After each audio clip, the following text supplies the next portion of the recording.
Welcome to the fourth episode of our podcast's fourth season, Scary But True Campfire Stories, brought to you by Dudes Camping. Our goal is to share true stories of strange, supernatural, ghostly, and unexplained as we gather around the virtual campfire. Or maybe you are sitting around a real campfire right now. Maybe you have a strange but true story you'd like to share.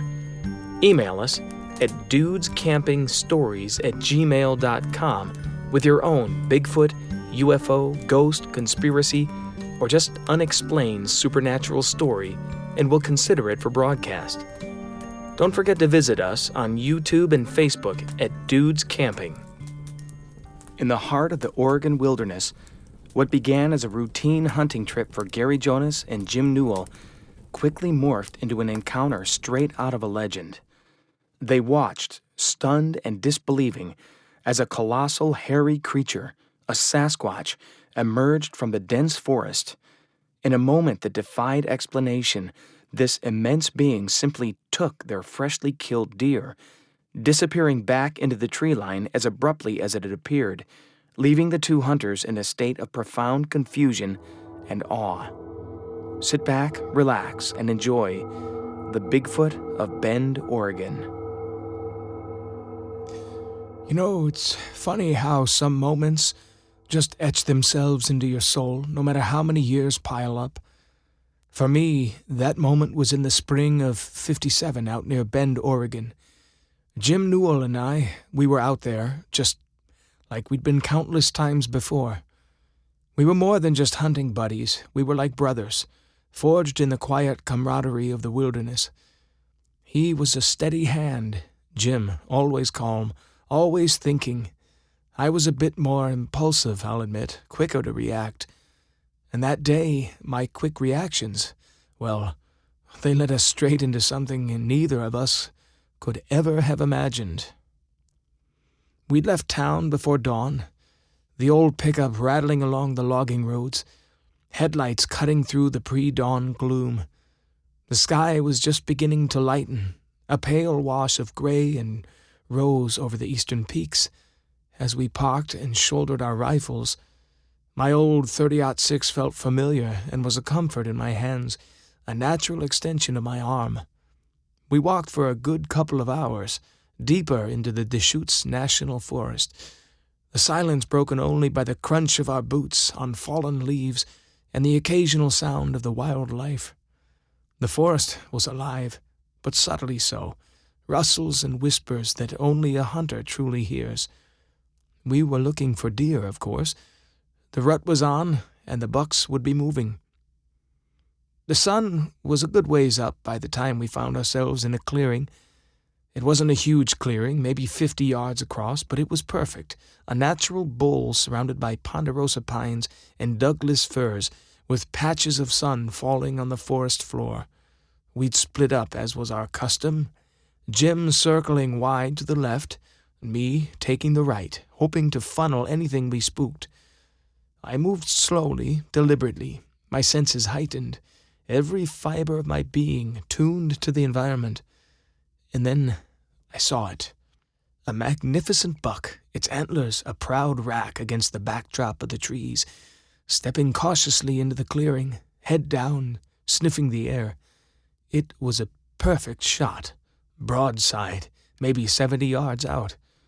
My heart gave that familiar thump, thump, thump against my ribs, a primal drumbeat that always accompanies the thrill of the hunt. I raised my rifle, took a deep breath, held it, and squeezed the trigger. The crack of the shot echoed through the quiet woods, sharp and sudden, and the buck dropped. Clean kill, always satisfying that. I lowered my rifle, a wave of quiet triumph washing over me. "Jim!" I called out, my voice a little louder than I'd intended in the sudden silence. "Got one!" A few moments later, I heard the rustle of leaves as Jim emerged from the tree line, his face breaking into a grin. "Nice shot, Gary," he said, his voice hushed but pleased. "Looks like a beauty." We started walking towards the fallen deer, our steps light, a sense of accomplishment in the air. The clearing was directly in the sunlight now, warm and inviting. We were maybe 20 yards from the buck when it happened. From the opposite side of the clearing, where the trees were thickest, a shadow detached itself from the deeper gloom. At first, my hunter's brain tried to rationalize it. Bear? No, too tall. Elk? No, wrong shape entirely. It moved with a strange, grounded stride, a bipedal movement that was undeniably human-like, yet completely alien.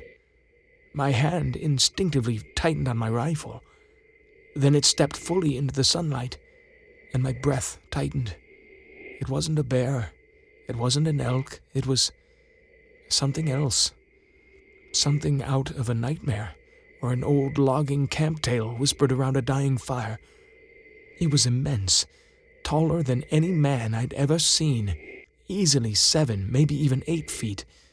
Its shoulders were incredibly broad, like a redwood stump, and its entire body was covered in thick, dark brown hair, not fur, not exactly, more like coarse, shaggy hair, matted and earthy, clinging to a powerful, muscled frame. It walked with a peculiar, almost gliding motion, its long arms swinging slightly at its sides, reaching down past its knees. There was no awkwardness, no shuffling, just a powerful, deliberate stride that covered ground with astonishing speed. Jim stopped dead beside me, his rifle still at his shoulder, but his jaw slack. I could feel the shock radiating off him, mirroring my own. Our deer, our hard-earned kill, lay vulnerable in the center of the clearing, and this thing was heading straight for it. It reached the deer in what felt like 2 long strides, though it must have been more. Without breaking its stride, it bent down with surprising ease, its massive hands closing around the deer's carcass. It didn't struggle, didn't grunt. It simply scooped up the entire buck, a creature that must have weighed a couple 100 pounds, as if it were a child's toy. The deer, limp and lifeless, was hoisted effortlessly over its shoulder, its antlers scraping briefly against the creature's hairy back. My mind was reeling. A man couldn't do that, not without straining at least, and certainly not a man covered head to toe in shaggy hair.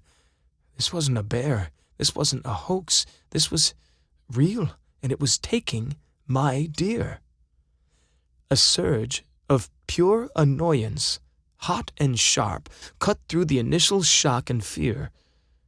After all that tracking, all that patience, that perfect shot, and this hairy giant was just going to walk off with it. It was an insult, a theft of the most brazen kind. My hunter's pride, my primal instinct to protect my kill flared up. "Hey!" I shouted. The word torn from my throat, raw and loud in the sudden stillness. It was more of a bellow than a shout, an attempt to assert dominance, to make it drop its stolen prize. The creature didn't even flinch. It didn't pause, didn't turn its head. It just kept walking, its powerful legs carrying it steadily towards the tree line from which it had emerged. The deer, slung over its shoulder, looked almost small in comparison to its immense frame.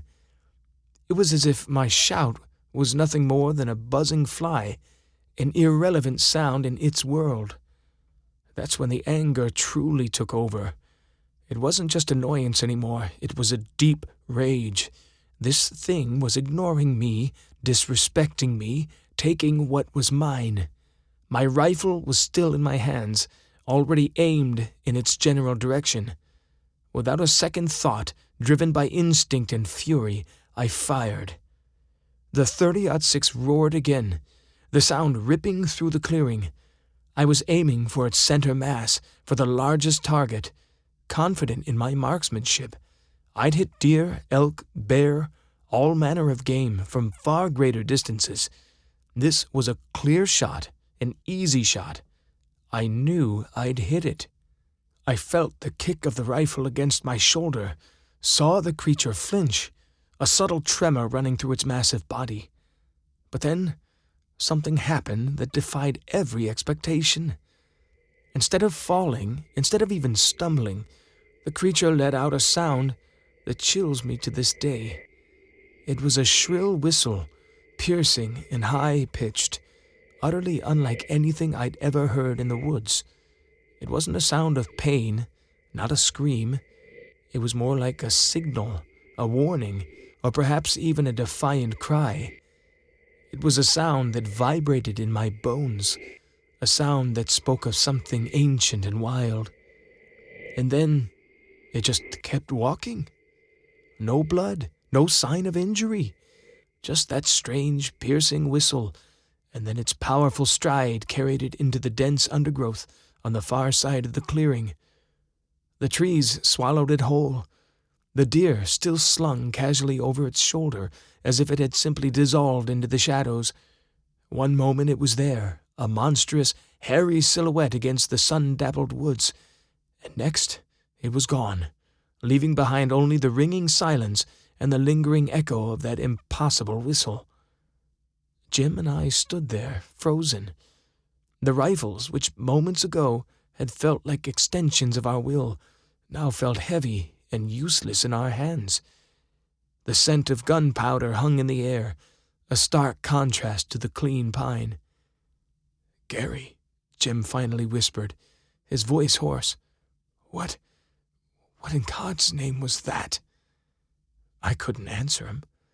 My mind was a whirlwind of disbelief and a strange, cold dread. I had seen it, we both had, and I had shot it, I was certain. But it had just walked away, unharmed. I don't know, Jim," I finally managed, my own voice sounding alien to my ears. "I hit it. I swear to God I hit it." We stood there for another minute, maybe two, trying to process the impossible.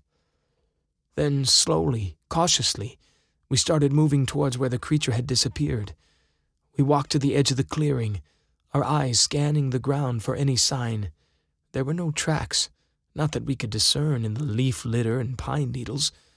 No broken branches, no disturbed earth, nothing to indicate that something so massive had just passed through. And most importantly, no blood, not a single drop.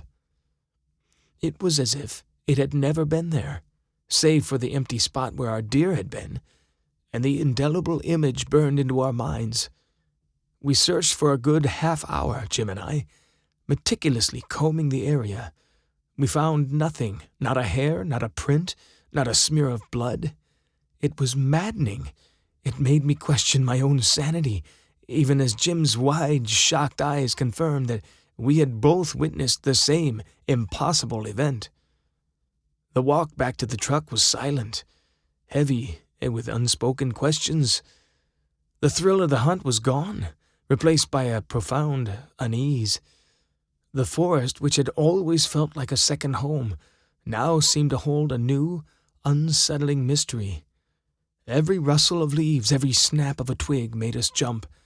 We kept glancing over our shoulders, half expecting to see that immense, hairy form emerge from the trees again.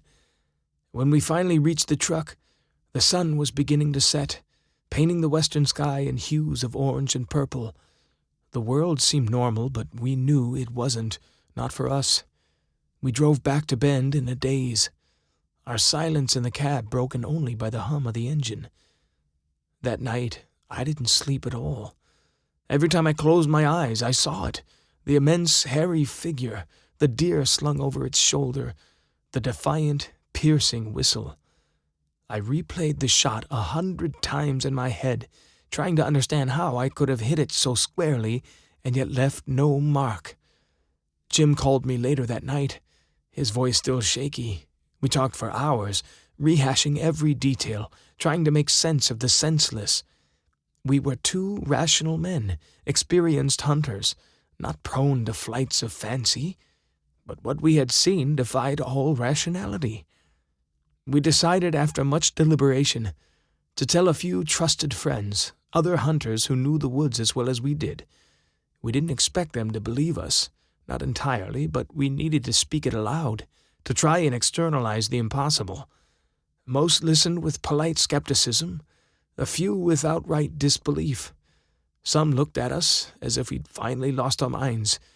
But a couple, those who had perhaps heard whispers of strange things in the deep woods, listened with a flicker of recognition in their eyes. They didn't say they believed us, not outright, but they didn't dismiss us either. This was before Bigfoot became a household name, before the blurry films and the endless media circus. Back then, it was just a legend, a campfire story, something whispered by old-timers in remote logging camps. We didn't have a name for what we saw. We just knew it was real, and it had taken our deer. The encounter changed me. It instilled in me a profound sense of humility, a realization that there are things in this world, in our own backyard, that defy our understanding, that exist beyond the neat little boxes we try to put everything into. It taught me that the wilderness holds secrets far deeper and more ancient than we can ever comprehend. I still hunt, I still love the woods, but every time I step into the quiet depths of the forest, a part of me is listening, not just for the rustle of game, but for that strange, piercing whistle. And every now and then, when the wind whispers through the pines, I can almost see that immense, hairy figure striding effortlessly into the shadows, a stolen deer slung over its shoulder, leaving behind only questions and the chilling certainty that we had encountered something truly extraordinary, something that chose to remain hidden, but revealed itself to us, if only for a fleeting, unforgettable moment. It was the day the woods showed us its true, untamed nature.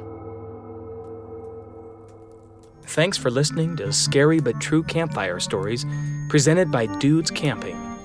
Narrated by Matthew S. Newbold. Do you have a story that needs to be told?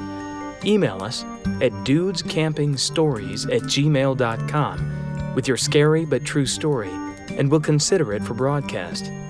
Please, hit the like button and subscribe if you enjoyed this story, and leave a comment.